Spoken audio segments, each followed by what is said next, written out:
नमस्कार दोस्तों, आज है सावित्रीबाई फुले सीरीज का डे 5। पिछले दिनों हमने देखा कि सावित्रीबाई फुले ने समाज की कुरीतियों को खुलकर चुनौती दी। उन्होंने विधवा पुनर्विवाह का समर्थन किया, बाल विवाह का विरोध किया और हर इंसान को बराबरी का अधिकार दिलाने के लिए संघर्ष किया। लेकिन उनका सबसे बड़ा संघर्ष अभी बाकी था।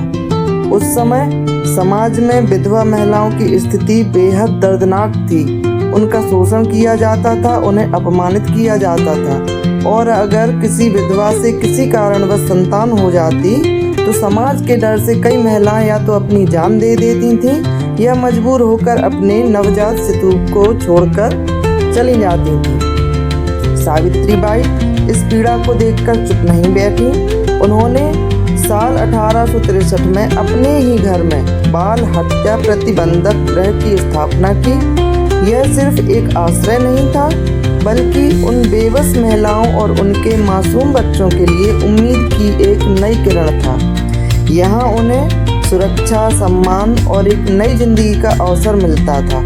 लेकिन सावित्रीबाई का संघर्ष केवल यहीं तक सीमित नहीं रहा। उन्होंने समाज को सिर्फ उपदेश नहीं दिया, बल्कि अपने जीवन से उदाहरण भी प्रस्तुत किया।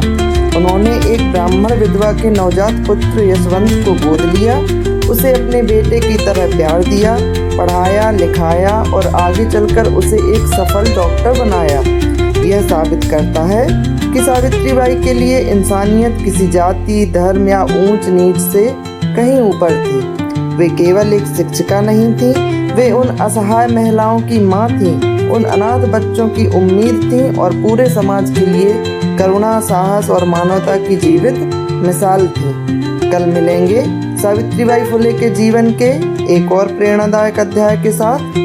नमस्कार, जुड़े रहिए। स्वाभिमानी स्त्री चैनल को सब्सक्राइब और लाइक जरूर कीजिए।